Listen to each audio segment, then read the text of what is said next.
అభివృద్ధి లక్ష్యంగా బీఆర్ఎస్ ప్రభుత్వం ముందుకు వెళ్తుందని మంత్రి వేముల ప్రశాంత్ రెడ్డి చెప్పారు. ఏ రాష్ట్రంలో లేని గొప్ప పథకాలను తెలంగాణలో అమలు చేస్తున్నామన్నారు. నిజామాబాద్ జిల్లా మోతేలోని కప్పలవాగు, వేల్పూర్లో పెద్దవాగులపై హైలెవెల్ వంతెనలను మంత్రి ప్రశాంత్ రెడ్డి జిల్లా కలెక్టర్తో కలిసి ప్రారంభించారు.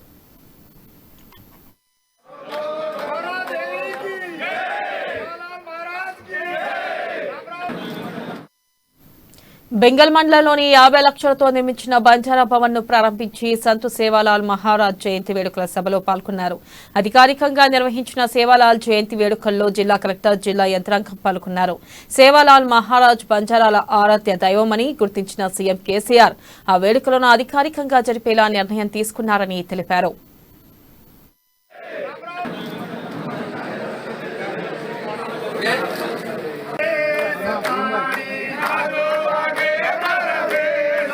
ఈ రోజు రాష్ట్రంలో కళ్యాణ లక్ష్మి పథకం ఆడబిడ్డ పెళ్లి చేస్తే ₹1,00,000 ఏదైతే ఇవాళ ఇస్తున్నాడో అది ముఖ్యమంత్రి గారు ఒక తాండాలో చూసి అడవి బిడ్డలు పడుతున్న బిడ్డల పెళ్లి చేయాలంటే మన బంజారాలు పడుతున్న బాధల్ని ఒక తాండాలో స్వయంగా చూసి ఉద్యమ సమయంలో తెలంగాణ అంటూ రావడం జరిగితే ఆ భగవంతుడి దయతోటి తప్పకుండా ఇటువంటి పేదలకు సాయం చేయాలని ఆ రోజే అనుకుని ముఖ్యమంత్రి కాగానే కళ్యాణ లక్ష్మి పథకాన్ని పెట్టుకుని ఇవాళ ₹1,00,000 ఆడబిడ్డ పెళ్లి చేస్తే ఇంటికి పంపిస్తా ఉన్నారు.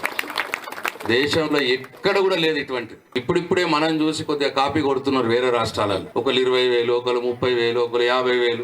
ఈ రోజు రాష్ట్రంలో కళ్యాణ లక్ష్మి పథకం ఆడబిడ్డ పెళ్లి చేస్తే ₹1,00,000 ఏదైతే ఇవాళ ఇస్తున్నాడో అది ముఖ్యమంత్రి గారు ఒక తాండాలో చూసి అడవి బిడ్డలు పడుతున్న బిడ్డల పెళ్లి చేయాలంటే మన బంజారాలు పడుతున్న బాధల్ని ఒక తాండాలో స్వయంగా చూసి ఉద్యమ సమయంలో తెలంగాణ అంటూ రావడం జరిగితే ఆ భగవంతుడి దయతోటి తప్పకుండా ఇటువంటి పేదలకు సాయం చేయాలని ఆ రోజే అనుకుని ముఖ్యమంత్రి కాగానే కళ్యాణ లక్ష్మి పథకాన్ని పెట్టుకుని ఇవాళ ₹1,00,000 ఆడబిడ్డ పెళ్లి చేస్తే ఇంటికి పంపిస్తా ఉన్నారు. దేశంలో ఎక్కడ కూడా లేదు ఇటువంటి. ఇప్పుడిప్పుడే మనం చూసి కొద్దిగా